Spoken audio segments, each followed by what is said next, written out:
Malam semalam kami pergi makan di kedai. Tapi malam ini kami lebih ekonomi, masak sendiri saja. Ini resepi si Adi, sardin dan telur. Hebat kat resepi ni, telur cair ni, telur goyang, telur lembut. Makan dengan roti. Ni. Awak kena tunjuk Ini dia. Wah, cantik color dia. Wih, sedap Adi.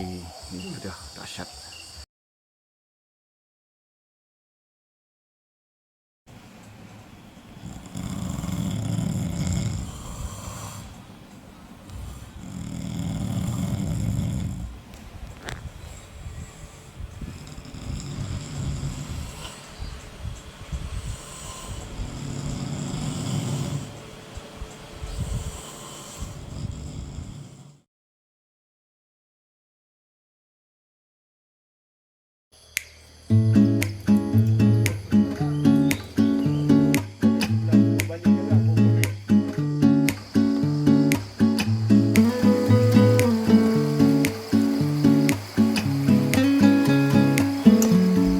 Tengok hari ketiga air jernih tu.